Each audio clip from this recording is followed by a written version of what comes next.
वर्षामध्ये सामान्य लोकांपर्यंत जाणारा खासदार म्हणून, सामान्य लोकांचे प्रश्न गल्लीपासून दिल्लीपर्यंत मांडणारा माणूस म्हणून विनायक राऊत यांनी लोकांपर्यंत पोहोचलेले आहेत. आणि मला निश्चित खात्री आहे की पुन्हा एकदा आपण मोठ्या मताधिक्याने राऊत साहेबांना या ठिकाणी निवडून द्या. खरं तर एकीकडे विनायक राऊत आणि गेल्या 10 वर्षामध्ये भाजपने केलेले सातत्याने दिसलेली आश्वासनं आणि 10 वर्ष भाजपच्या आश्वासनाच्या पुढे जाऊन गेले 35 वर्ष सिंधुदुर्ग जिल्ह्यामध्ये वेगवेगळ्या पक्षात जाऊन वेगवेगळी आश्वासनं देणारे नारायण राणे. खरं तर गेल्या 10 वर्षात भाजपने वेगवेगळी आश्वासनं दिली. प्रत्येकाच्या खात्यामध्ये 15 लाख रुपये देतो म्हणून सांगितलं, प्रत्येकाला घर देतो म्हणून सांगितलं, प्रत्येकाला रोजगार देतो म्हणून सांगितलं. परंतु ही आश्वासनं फेल झाली. म्हणून त्याच्या पुढे जाऊन नारायण राणे यांनी प्रत्येक निवडणुकीमध्ये वेगळी आश्वासन देण्याचा प्रयत्न केला. काँग्रेसमध्ये असताना महिला भवन उभारलं, आज ते बंद आहे. काँग्रेसमध्ये असताना एमआयडीसीचे उद्योगपती होते, अनेक लोकांना रोजगार देतो म्हणून सांगितलं, ते रोजगार बंद आहेत. कुडाळच्या एमआयडीसी मध्ये स्वतःच्या कंपनीच्या नावाने वेगळ्या कंपनीला 70 एकर जागा आहे, त्या ठिकाणी उद्योग उभारतो म्हणून सांगितले. परंतु 70 एकर मध्ये आजही एकही उद्योग या ठिकाणी नाही आहे. आणि दुसरीकडे खरं तर साहेब 8 दिवसापूर्वी एक जर्मनचं शिष्टमंडळ आलं होतं. जर्मनचं शिष्टमंडळ त्यांच्यावर चर्चा करताना ते असे बघून या ठिकाणी सांगत होते की ते काय सांगतायत. परंतु दुसऱ्या दिवशी की 12,000 लोकांना जर्मनमध्ये सिंधुदुर्ग जिल्ह्यातल्या लोकांना रोजगार देणं म्हणून त्यांनी घोषणा केली. खरं तर हे दरवर्षीचं नाटक आहे निवडणूक आल्या की. परंतु आम्ही त्यांना एकच विनंती करतो की तुमच्या 2 मुलांना रोजगार द्या आणि त्यांना जर्मनीत पाठवा. तुमचं पण आयुष्य या ठिकाणी समाधानी जाईल आणि सिंधुदुर्ग जिल्ह्यातलं सुद्धा आयुष्य या ठिकाणी समाधानी जाईल. आज अनेक विषय आहेत, परंतु वेळ या ठिकाणी कमी आहे. उद्योगजींनी करोना कालावधीमध्ये जे केलेलं काम आपल्या समोर आहे.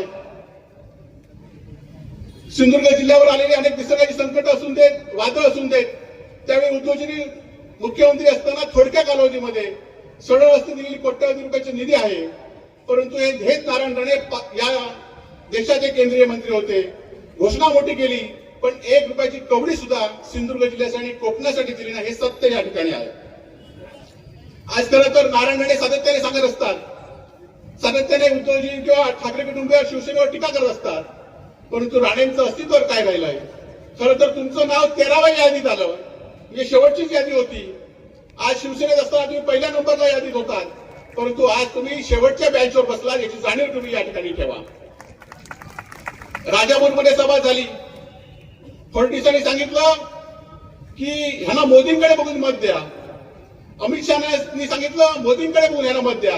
म्हणजे त्यांना पण कळलंय की नारायण राणेंकडे बघून कोणी मत देणार नाही, परंतु आमच्या उमेदवार राऊत साहेबांकडे बघून आपण सगळे मत देणार आहेत, याची जाणीव आपल्याला या ठिकाणी आहे. खरं तर अनेक व्यवसाय गुजरातमध्ये झालेले आहेत. वेंगुर्ल्यातला असलेला पाणबुडी प्रकल्प सुद्धा गुजरातला नेला. आणि त्यानंतर हे सगळे खरं तर या जिल्ह्यामध्ये साहेब 4 मंत्री या जिल्ह्यामध्ये आहेत. 3 माजी पालकमंत्री ते आज सरकारमध्ये मंत्री आहेत, हे केंद्रीय मंत्री आहेत. परंतु ह्यांना हा उद्योग सुद्धा थांबवता आला नाही, ही वस्तुस्थिती आहे. या जिल्ह्यामध्ये एकही रोजगार निर्माण करता आला नाही, ही वस्तुस्थिती आहे.